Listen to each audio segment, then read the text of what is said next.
नमस्कार दोस्तों, welcome to Direction Study Point. मैं हूं सौरभ शुक्ला। दोस्तों, इस वीडियो में हम BSSC CGL 3 के लिए जो है एक प्रैक्टिस सेट लेकर आए हैं। देखिए, इस प्रैक्टिस सेट में आपको 1 से लेकर 75 तक के सभी प्रश्न मिलने वाले हैं। प्रैक्टिस सेट काफ़ी इंपॉर्टेंट होने वाला है, इसलिए वीडियो को ज़रूर अंत तक देखिएगा। देखिए, आप एग्ज़ाम की डेट के बारे में अभी चिंता बिल्कुल मत करिए, लेकिन तैयारी अपनी जारी रखिए। जब भी एग्ज़ाम हो, आपको उस डेट पर जो है बिल्कुल तैयार रहना है और आपको एक सीट अपना सुनिश्चित करना है। तो आइए शुरू करते हैं आज का वीडियो। आप कितने प्रश्न करते हैं ज़रूर बताइएगा। तो देखिए, हमारा पहला प्रश्न क्या है। भारतीय अर्थव्यवस्था आधारित है किस पर। देखिए, आसान प्रश्न है, लेकिन कभी कभी आसान प्रश्न भी भूल जाता है, इसलिए आपको रिवीजन करना ज़रूरी है। तो भारतीय अर्थव्यवस्था देखिए, जो पूंजीवादी अर्थव्यवस्था पर, समाजवादी अर्थव्यवस्था पर, या फिर मिश्रित अर्थव्यवस्था पर। तो देखिए, जो हमारी अर्थव्यवस्था है वह पूंजीवादी और समाजवादी का मिश्रण है, तो इसलिए हमारी जो अर्थव्यवस्था है वह मिश्रित अर्थव्यवस्था पर आधारित है। सही उत्तर क्या हो जाएगा? ऑप्शन नंबर सी यहाँ पर सही हो जाएगा। दूसरा प्रश्न है, किसी देश की प्राकृतिक संपदा का मुख्य स्रोत क्या होता है? जल, वन, भूमि या फिर खनिज। तो देखिए, सबसे जो संपदा का प्रमुख स्रोत होता है वो होता है भूमि। भूमि के ऊपर ही वन होता है, भूमि पर ही जल होता है, भूमि के अंदर ही खनिज होती है। तो सही उत्तर क्या हो जाएगा? भूमि जो है प्राकृतिक संपदा का मुख्य स्रोत होता है। सी यहाँ पर सही ऑप्शन है। तीसरा प्रश्न देखिएगा, PM नरेंद्र मोदी ने डॉक्टर भीमराव अंबेडकर के जन्मदिन 14 अप्रैल 2018 को आयुष्मान भारत योजना की शुरुआत की। अब देखिए, इसका पूछा गया कि शुरुआत कहाँ से की, ये आपको बताना है। सही उत्तर हो जाएगा बीजापुर, छत्तीसगढ़ से। अब देखिए, कुछ लोग सोच रहे होंगे कि ये प्रश्न 2018 का है, तो क्या एग्जाम में आएगा? बिल्कुल आने की संभावना है, क्योंकि कौन सी योजना कब शुरू हुई है ये कभी से भी पूछा जा सकता है, ऐसी बात नहीं है। कई एग्जाम में ऐसा प्रश्न आया है कि प्रधानमंत्री नरेंद्र मोदी ने किस दिन शपथ ली थी पहली बार? 2014 में। तो ये सब भी प्रश्न पूछे जाते हैं, तो आपको तैयार रहना होगा इन सभी प्रश्नों के लिए। चौथा प्रश्न है, राष्ट्रीय आय कहते हैं किसे? तो देखिए, राष्ट्रीय आय किसे कहते हैं? सही उत्तर हो जाएगा ऑप्शन नंबर ए। बाजार कीमत पर शुद्ध राष्ट्रीय उत्पादन में से परोक्ष करों के घटाने एवं अनुदानों से प्राप्त राशि को जोड़ने पर जो प्राप्त आय होता है उसे राष्ट्रीय आय कहते हैं। तो यहाँ पर ए ऑप्शन हमारा राष्ट्रीय आय के लिए जो है सही उत्तर हो जाएगा। पांचवा प्रश्न है, भारत की राष्ट्रीय आय का कितना प्रतिशत कृषि से प्राप्त होता है? तो इस प्रश्न का सही उत्तर क्या हो जाएगा? 20%, 22, 17 या फिर 40। तो भारत की राष्ट्रीय आय का जो है 17% हिस्सा जो है कृषि से प्राप्त होता है। यहाँ पर हमारा 17% सही उत्तर हो जाएगा। अगला प्रश्न है छठा, राष्ट्रीय ग्रामीण विकास संस्थान कहाँ स्थित है? तो राष्ट्रीय ग्रामीण विकास संस्थान जो है यह हैदराबाद में स्थित है। कहाँ पर? ऑप्शन नंबर बी हमारा जो है हैदराबाद यहाँ पर बिल्कुल सही उत्तर होगा। सातवां प्रश्न है, ट्राइसेम क्या है? देखिए, आप चारों ऑप्शन को पढ़ लीजिएगा। सही उत्तर हो जाएगा ऑप्शन नंबर डी। युवकों को स्वरोजगार हेतु प्रशिक्षित करने का कार्यक्रम जो है ट्राइसेम है। यह कब शुरू किया गया था? तो ये शुरू किया गया था 15 अगस्त 1979 में शुरू किया गया था। 15 अगस्त 1979 में शुरू किया था, और इसका उद्देश्य था कि 6 माह का जो है प्रशिक्षण दिया जाए स्वरोजगार हेतु। तो ये भी प्रश्न इंपॉर्टेंट है, डी यहाँ पर सही हो जाएगा। आठवां प्रश्न है, भारत में मूल्य वृद्धि का प्रमुख कारण क्या है? न्यून उत्पादन, रहन सहन का उच्च स्तर, आपूर्ति की तुलना में मांग अधिक होना, या फिर कृषि का पिछड़ापन। सही उत्तर हो जाएगा आपूर्ति की तुलना में मांग अधिक होना जो है मूल्य वृद्धि का प्रमुख कारण है। सी करेक्ट हो जाएगा। नवां प्रश्न है, शून्य आधारित बजट किसे कहते हैं? देखिए, शून्य आधारित बजट वह होता है जिसमें हर बार नए सिरे से बजट तैयार किया जाता है। क्या होता है कि हर बार नए सिरे से बजट तैयार होना, मतलब शून्य आधारित बजट उसे कहते हैं। तो यहाँ पर डी ऑप्शन जो है सही हो जाएगा। 10वां प्रश्न है, भारत में शिक्षित बेरोजगारी का प्रमुख कारण क्या है? तो देखिए, भारत में जो शिक्षित बेरोजगारी का प्रमुख कारण है वो है दोषपूर्ण शिक्षा प्रणाली। यानी कि यहाँ पर व्यक्ति जो है शिक्षित हो जाता है लेकिन वह बेरोजगार रहता है। तो इसका कारण क्या है? दोषपूर्ण शिक्षा प्रणाली। डी ऑप्शन सही हो जाएगा। 11वां प्रश्न है, हड़प्पा संस्कृति निम्नलिखित में से किसके समकालीन थी?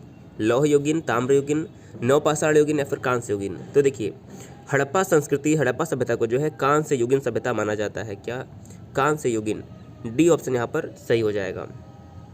12वां प्रश्न है, निम्नलिखित में से कौन जैन धर्म का महत्वपूर्ण सिद्धांत है? तो देखिए, जैन धर्म के हम यदि महत्वपूर्ण सिद्धांत की बात करें तो हमारा स्यादवाद यहाँ पर सही हो जाएगा। क्या? स्यादवाद जो है यह जैन धर्म के सिद्धांत में से एक है। बाकी कोई भी जिसमें से जो है जैन धर्म का सिद्धांत नहीं है। अगला प्रश्न है 13वां, प्रियदर्शी अशोक को विश्व का महान शासक माना जाता है क्योंकि, कारण क्या है, पहला दिया है उसने विशाल साम्राज्य का निर्माण किया, उसने बौद्ध धर्म को राज्याश्रय प्रदान किया, इसका शासन नैतिक आदर्शों पर आधारित था, या फिर वह अहिंसा का पुजारी था। तो देखिए अहिंसा का पुजारी यहाँ पर हम नहीं कह सकते क्योंकि कलिंग युद्ध लड़ा था। देखिए यहाँ पर जो प्रमुख कारण है वो हो जाएगा कि इसका जो शासन था वह नैतिक आदर्शों पर आधारित था। कलिंग युद्ध के बाद इसने जो है युद्ध से संन्यास ले लिया और बौद्ध धर्म को स्वीकार कर लिया, ये बात सत्य है। सी ऑप्शन यहाँ पर करेक्ट हो जाएगा। 14वां प्रश्न है, चोल शासकों की आय का मुख्य साधन क्या था? जो चोल शासक थे उनकी आय का मुख्य साधन क्या था? तो यहाँ पर सही उत्तर हो जाएगा ऑप्शन नंबर बी, चुंगी कर जो है चोल शासकों की आय का प्रमुख साधन था। बी यहाँ पर सही है। 15वां प्रश्न है, महात्मा बुद्ध द्वारा प्रतिपादित मध्यम मार्ग में कर्म के कितने सिद्धांत समाविष्ट थे? तो जो महात्मा बुद्ध ने मध्यम मार्ग दिया था उसमें कर्म के 10 सिद्धांत जो है समाविष्ट थे। कितने? 10 सिद्धांत समाविष्ट थे। तो 15 नंबर का हमारा सही उत्तर क्या हो जाएगा? सी करेक्ट हो जाएगा। 16वां प्रश्न है, पर्वत शिलाओं को काटकर मंदिर निर्माण की कला का विकास किसने किया? तो देखिए जो पर्वत शिलाओं को काटकर मंदिर निर्माण की कला का विकास है वो किया था राष्ट्रकूटों ने। देखिए एक उदाहरण के अगर तौर पर देखें तो जो एलोरा का जो मंदिर है, एलोरा का लिंगराज जो मंदिर है वो है एक चट्टानों को काटकर ही बनाया गया है। तो वो बहुत ही प्रसिद्ध जो है उदाहरण है। तो ये राष्ट्रकूटों द्वारा ही बनवाया गया था। किसके द्वारा? राष्ट्रकूटों द्वारा। 17वां प्रश्न है, भारतीय कृषि का प्राचीनतम साक्ष्य कहाँ से प्राप्त हुआ है? तो भारतीय कृषि का प्राचीनतम साक्ष्य जो है मेहरगढ़ से प्राप्त हुआ है। कहाँ से प्राप्त हुआ है? मेहरगढ़ नामक स्थान से प्राप्त हुआ है। यदि बात करें कि वर्तमान में कहाँ है, तो यह वर्तमान में पाकिस्तान के बलूचिस्तान प्रांत में जो है स्थित है। तो यहाँ पर ए ऑप्शन सही हो जाएगा। अगला है 18वां प्रश्न, दिल्ली स्थित मेहरौली अभिलेख से जानकारी प्राप्त होती है किसके बारे में? तो जो दिल्ली में मेहरौली अभिलेख है इससे जो है चंद्रगुप्त द्वितीय विक्रमादित्य के बारे में जो है जानकारी प्राप्त होती है। तो अगर आपने डी चुना 18वें प्रश्न का तो आपका जवाब जो है बिल्कुल सही है। 19 नंबर प्रश्न है, संगम काल के प्रसिद्ध बंदरगाह पुहार को अन्य किस नाम से जाना जाता है? तो पुहार को किस अन्य का नाम से जाना जाता है? सही उत्तर हो जाएगा कावेरी पत्तनम के नाम से जाना जाता है, जो कि संगम काल का एक बहुत ही प्रसिद्ध बंदरगाह था, कावेरी पत्तनम। 20वां प्रश्न है, 6ठी शताब्दी ईसा पूर्व में मगध का उत्कर्ष क्यों हुआ? कारण क्या है? पहला दिया है समीप में लोहे की खानें मौजूद होने के कारण, कृषि एवं व्यापार में उन्नत होने के कारण, राजधानियां सुरक्षित होने के कारण, या फिर उपयुक्त सभी। तो यहाँ पर हमारा ऑप्शन नंबर डी उपयुक्त सभी जो है करेक्ट आंसर हो जाएगा। 6ठी शताब्दी ईसा पूर्व में मगध का उत्कर्ष होने का कारण। 21वां प्रश्न है, महमूद गजनवी का भारत पर आक्रमण करने का मुख्य उद्देश्य क्या था? देखिए महमूद गजनवी का प्रारंभिक जो उद्देश्य था वो था कि अपार धन को लूटना। क्या था? सिर्फ लूट करना। तो सही उत्तर क्या हो जाएगा? अपार धन प्राप्त करना। इसके बाद जब मोहम्मद गोरी आया तो मोहम्मद गोरी का जो मुख्य उद्देश्य बन गया वो भारत पर शासन करना बन गया। इसके बाद जो है कुतुबुद्दीन ऐबक ने गुलाम वंश की स्थापना की और जो है उनका शासन जो है भारत में स्थापित हो गया। तो बी ऑप्शन यहाँ पर सही हो जाएगा। 22वां प्रश्न है, दिल्ली सल्तनत पर कुल कितने वंशों ने शासन किया? तो बहुत ही आसान सा प्रश्न है। कुल 5 वंशों ने शासन किया। पहला क्या था? गुलाम, खिलजी, तुगलक, सैयद और लोदी। इन 5 ने जो है शासन भारत में किया था दिल्ली सल्तनत पर। 23वां प्रश्न है, अलाउद्दीन खिलजी ने बाजार नियंत्रण प्रणाली प्रारंभ किया क्योंकि? कारण क्या था? तो 23वें प्रश्न का सही उत्तर हो जाएगा ऑप्शन नंबर बी, शक्तिशाली सैन्य संगठन के रखरखाव के व्यय में कटौती करना चाहता था जो है, तो इसलिए जो है ऑप्शन नंबर बी यहाँ पर जो है बाजार नियंत्रण प्रणाली का 23वें प्रश्न का ऑप्शन नंबर बी जो है सही हो जाएगा। अगला प्रश्न है 24 नंबर, विजयनगर में शासन करने वाले वंशों का सही क्रम क्या है? तो विजयनगर वंश में शासन करने वालों का जो सही क्रम है वो हो जाएगा सबसे पहले संगम वंश, फिर सालू वंश, फिर तुलु वंश और फिर अरविदु वंश। तो सी ऑप्शन यहाँ पर आप याद रखिए बिल्कुल सही उत्तर है। अगला प्रश्न है 25वां, भक्ति आंदोलन का जन्मदाता किसे माना गया है? तो भक्ति आंदोलन का जन्मदाता माना गया है रामानुजाचार्य को। किसे माना गया है? रामानुजाचार्य। ऑप्शन नंबर डी यहाँ पर सही उत्तर हो जाएगा। 26वां प्रश्न है, राजमाता कर्णावती कहाँ की शासिका थी? राजमाता कर्णावती कहाँ की शासिका थी? सही उत्तर हो जाएगा यह चित्तौड़ की शासिका थी। कहाँ की? चित्तौड़। ऑप्शन नंबर बी सही उत्तर है। 27वां प्रश्न है कि चौसा युद्ध का महत्वपूर्ण परिणाम क्या हुआ? चौसा का युद्ध जो कि शेर शाह सूरी और हुमायूं के बीच में लड़ा गया था। इसका परिणाम यह हुआ कि शेर खां जो है सुल्तान बना और सूर साम्राज्य की नींव पड़ी। क्या हो जाएगा? शेर खां सुल्तान बना और सूर साम्राज्य की नींव पड़ी। डी ऑप्शन यहाँ पर सही हो जाएगा। अगला प्रश्न है 28वां, जहांगीर किस कला से अत्यधिक प्रभावित था? तो देखिए, अकबर का जो काल था आपको पता होगा कि उसमें जो है साहित्य का बहुत अधिक विकास हुआ, तो साहित्य का स्वर्ण काल जो है अकबर का कहलाता है। शाहजहां का जो काल था वह स्थापत्य के लिए स्वर्ण काल था, और जो जहांगीर था यह चित्रकला का बहुत अधिक प्रेमी था, इसलिए जहांगीर शासन को चित्रकला का स्वर्ण काल कहते हैं। तो इस प्रश्न हमारा चित्रकला जो है सही उत्तर हो जाएगा। 29वां प्रश्न है, मनसबदारों का वर्गीकरण का आधार क्या था? देखिए, थोड़ा सा धुंधला दिख रहा होगा, लेकिन आगे सभी प्रश्न साफ दिखेंगे। मनसबदारों का वर्गीकरण का आधार क्या था? तो 29 नंबर का सी ऑप्शन जो है करेक्ट हो जाएगा। सवार तथा जात के पारंपरिक संबंध के आधार पर जो है मनसबदारों का वर्गीकरण जो है किया गया था। सी ऑप्शन सही हो जाएगा। 30वां प्रश्न है, निम्नलिखित में से किस संधि से प्रथम आंग्ल मराठा युद्ध की समाप्ति हुई? तो किस संधि से प्रथम आंग्ल मराठा युद्ध की समाप्ति हुई? सही उत्तर हो जाएगा ऑप्शन नंबर डी, सालाबाई की संधि से जो है प्रथम आंग्ल मराठा युद्ध की जो है समाप्ति हो गई थी। तो देखिए 31वां प्रश्न क्या है, एल्बर्ट आइंस्टीन को किस क्षेत्र में नोबेल पुरस्कार प्रदान किया गया? तो देखिए, एल्बर्ट आइंस्टीन को प्रकाश विद्युत प्रभाव के लिए जो है नोबेल पुरस्कार दिया गया 1921 में। कब दिया गया? 1921 में भौतिकी का नोबेल जो है इन्हें दिया गया था प्रकाश विद्युत प्रभाव के लिए। तो ये इंपॉर्टेंट प्रश्न है, याद रखिएगा। और सापेक्षता का सिद्धांत भी जो है इन्होंने ही दिया था। गुरुत्वाकर्षण का सिद्धांत न्यूटन ने दिया था, ये भी याद रखिए। 32वां प्रश्न है, भारत में हरित क्रांति का प्रारंभ वर्ष माना जाता है? तो देखिए 1967-68 में जो भारत में हरित क्रांति प्रारंभ हुआ था, और इसके जनक कौन थे? तो ये भी प्रश्न कई बार पूछा गया है। तो MS स्वामीनाथन को जो है भारत में हरित क्रांति का जनक माना जाता है, MS स्वामीनाथन। और पूरे विश्व में जो है नॉर्मन ई बोरलॉग, क्या नाम है? नॉर्मन ई बोरलॉग को जो है हरित क्रांति का जनक माना जाता है पूरे विश्व में। दोनों प्रश्न याद रखिएगा। 33वां प्रश्न है, प्रतिजन यानी कि एंटीजन एक ऐसा पदार्थ है जो क्या करता है? तो एंटीजन एक ऐसा पदार्थ है जो प्रतिरक्षी के निर्माण को बढ़ावा देता है। क्या करता है? प्रतिरक्षी के निर्माण को बढ़ावा देता है। सी ऑप्शन सही हो जाएगा। 34वां प्रश्न है, आधुनिक आवर्त सारणी में तत्वों के वर्गीकरण का आधार क्या है? तो आधुनिक आवर्त सारणी में तत्वों के वर्गीकरण का जो आधार है वो हो जाएगा परमाणु संख्या। ये मोजले की जो है आवर्त सारणी की बात हो रही है यहाँ पर, तो यहाँ पर हमारा परमाणु संख्या सही हो जाएगा। 35वां है, पृथ्वी की सतह पर सभी स्थानों में जी का मान यानी कि जो ग्रेविटेशनल मान होता है अचर नहीं रहता, क्योंकि कारण क्या है? तो देखिए, इसका कारण ये है कि पृथ्वी ध्रुवों पर चपटी और विषुवत रेखा पर फूली हुई है, इसलिए जो है पृथ्वी की सतह पर सभी स्थानों पर जो है जी का मान समान नहीं रहता है। ऑप्शन नंबर यहाँ पर ए सही हो जाएगा। 36वां प्रश्न है, यदि 320 जूल ऊर्जा कार्य करने में किसी मशीन को 5 सेकेंड का समय लगता है तो उसकी शक्ति क्या होगी? तो देखिए, शक्ति का सूत्र क्या होता है? शक्ति बराबर होता है कार्य बटे समय। बहुत ही आसान सा सूत्र है। शक्ति बराबर होता है कार्य बटे समय। तो कार्य कितना है? 320 जूल का। समय कितना है? 5 सेकेंड का। तो 5 6 30, 5 चौक 20, 64 जूल पर सेकेंड जो है शक्ति उसकी हो कितनी? 64 जूल पर सेकेंड। बहुत ही आसान सा फॉर्मूला, कार्य बटे समय लगाएंगे सीधे आंसर आ जाएगा। अगला प्रश्न 37वां, पेट्रोल में आइसो ऑक्टेन का प्रयोग किया जाता है, क्यों? पेट्रोल में जो है आइसो ऑक्टेन का प्रयोग किया जाता है, सही उत्तर हो जाएगा अपस्फोटन रोधी के रूप में। किस रूप में किया जाता है? अपस्फोटन रोधी के रूप में। बी ऑप्शन सही हो जाएगा।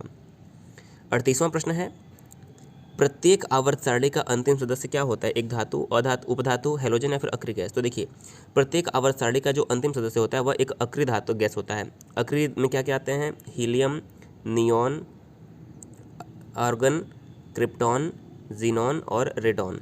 तो ये सभी जो है अक्रिय गैस में आते हैं। ऑप्शन नंबर डी यहाँ पर सही हो जाएगा। 39वां प्रश्न है, जीवन का आधारभूत पदार्थ यानी कि फंडामेंटल सब्सटेंस माना जाता है क्या? तो जीवन का आधारभूत पदार्थ माना जाता है जीव द्रव्य। सही उत्तर क्या हो जाएगा? ऑप्शन नंबर डी, जीव द्रव्य यहाँ पर सही उत्तर हो जाएगा। 40वां प्रश्न है, नर मानव में लिंग क्रोमोसोम यानी कि सेक्स क्रोमोसोम की संख्या कितनी होती है? तो देखिए, मानव में जो है क्रोमोसोम की संख्या होती है 23 जोड़े। कितना? 23 जोड़े का मतलब होता है 46। पहले तो आप याद रखिए 23 जोड़े का मतलब 46 होता है, जिसमें से 2 लिंग गुणसूत्र होते हैं और 44 जो है फ्रॉयड गुणसूत्र होते हैं। तो लिंग गुणसूत्र में हमारा 2 हो जाएगा, 44 जो है फ्रॉयड गुणसूत्र होते हैं। तो यहाँ पर हमारा 2 ऑप्शन जो है ऑप्शन नंबर ए सही हो जाएगा। 41वां प्रश्न है, यदि किसी पिंड के संवेग को तिगुना कर दिया जाए तो उसकी गतिज ऊर्जा कितनी हो जाएगी?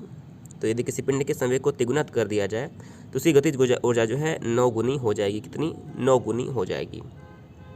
अगला प्रश्न है 42वां। प्रकाश संश्लेषण यानी कि फोटोसिंथेसिस की दर सबसे अधिक होती है किसमें? तो देखिए जो विबग्योर होता है, आप याद रखिए, ये जो है प्रिज्म पर प्रकाश के अपवर्तन से निकलते हैं 7 रंग। तो देखिए जो रेड का है सबसे अधिक जो है दर होगा प्रकाश संश्लेषण में लाल रंग का। तो किसका रेड का सबसे अधिक होगा? वॉयलेंट यानी कि बैगनी का सबसे कम होगा। ये दोनों याद रखिएगा।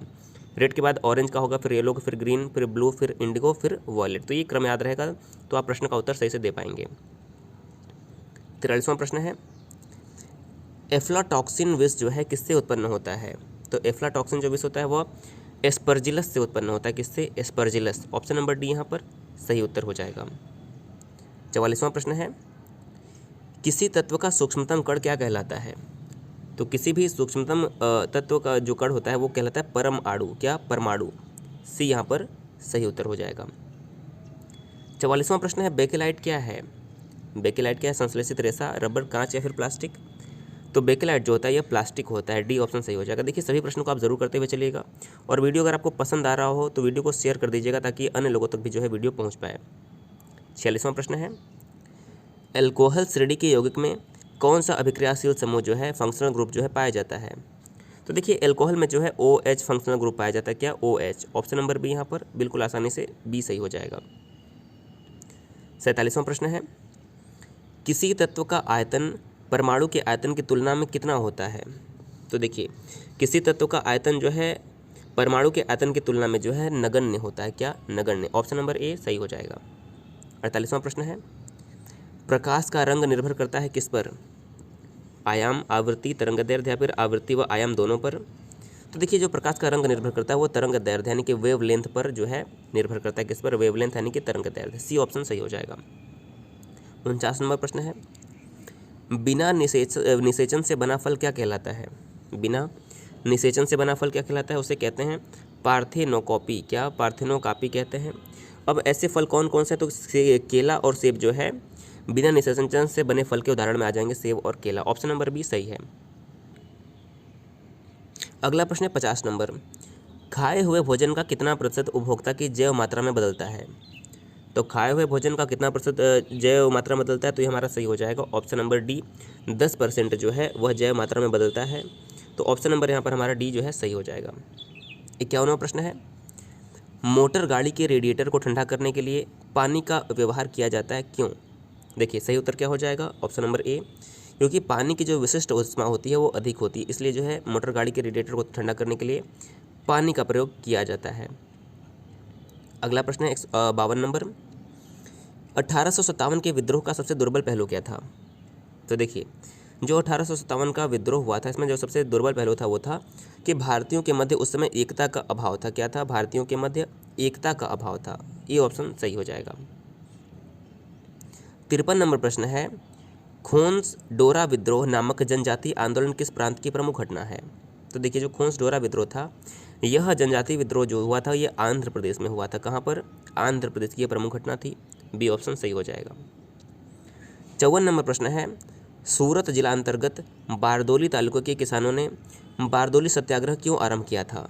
देखिए बारदोली सत्याग्रह बहुत ही इंपॉर्टेंट है। सही उत्तर हो जाएगा ए क्योंकि स्थानीय प्रशासन ने भू राजस्व की दरों में 30% वृद्धि की घोषणा की थी, इसलिए जो है बारदोली सत्याग्रह किया गया। ये कब हुआ था? 1928 में। और इसका नेतृत्व किसने किया था? तो वल्लभ भाई पटेल ने जो है बारदोली सत्याग्रह का नेतृत्व किया था। 55 नंबर प्रश्न है स्थायी बंदोबस्त व्यवस्था से सर्वाधिक लाभ किसे हुआ? तो स्थायी बंदोबस्त से सर्वाधिक लाभ हुआ था जमींदारों को। किसे? जमींदारों को। ऑप्शन नंबर ए सही उत्तर हो जाएगा। 56 नंबर प्रश्न है रामोसी क्या है? रामोसी क्या है? देखिए सही उत्तर हो जाएगा ऑप्शन नंबर बी पश्चिमी घाट के पहाड़ी क्षेत्रों में निवास करने वाली जनजाति है जिन्होंने ब्रिटिश सरकार की अधीनता स्वीकार जो है अधीनता का प्रतिकार कर दिया था। तो ये इंपॉर्टेंट है, यह पश्चिमी घाट के पहाड़ी क्षेत्रों में निवास करने वाली एक जनजाति है। बी ऑप्शन सही है। 57 नंबर प्रश्न है माउंटबेटन ने किसे वन मैन बाउंड्री फोर्स कहा था?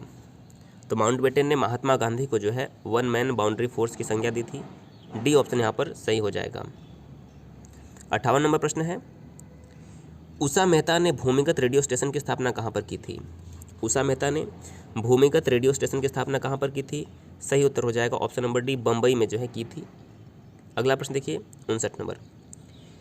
1829 में पारित सती प्रथा कानून के किस नियम में यह कहा गया कि विधवाओं को जीवित जलाना अपराध है?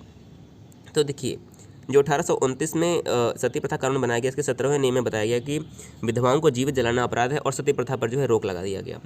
इस समय भारत के वायसराय कौन थे? देखिए, इस समय भारत के गवर्नर जनरल थे, उस समय गवर्नर थे लॉर्ड विलियम बेंटिक। कौन थे? Lord William Bentinck. और इसी समय इसमें जो है राजा राम मोहन राय का भी जो है विशेष योगदान रहा था। तो ऑप्शन नंबर सी यहाँ पर सही हो जाएगा।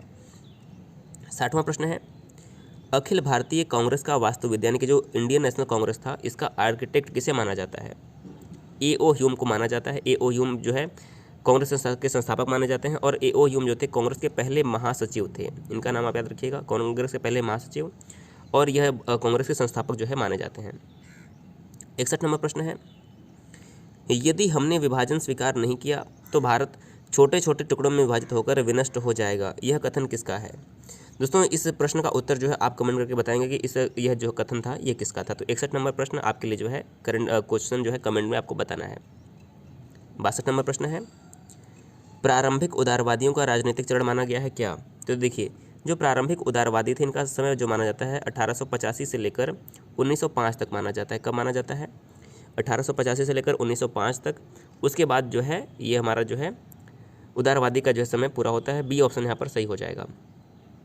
63 नंबर प्रश्न है, कथन दिया है, कारण दिया है, दोनों को ध्यानपूर्वक पढ़ना। पहले कथन क्या दिया है देखिए, सरकार द्वारा 1909 के सुधारों का मुख्य उद्देश्य सांप्रदायिक निर्वाचन प्रणाली को अपनाकर राष्ट्रीय एकता को विनष्ट करना था, ये कथन दिया हुआ है। कारण दिया है कि मुसलमानों हेतु पृथक निर्वाचन प्रणाली प्रारंभ करना कालांतर में राष्ट्रीय एकता के लिए अत्यंत घातक सिद्ध हुआ, बिल्कुल सही है। तो हमारा सही उत्तर क्या हो जाएगा? ए और आर दोनों सही है, ए की सही व्याख्या आर करता है। ए ऑप्शन हमारा यहाँ पर जो है सही हो जाएगा। 64 नंबर प्रश्न देखिए, जुलाई 2018 में चर्चित हिमा दास का संबंध किस खेल से है?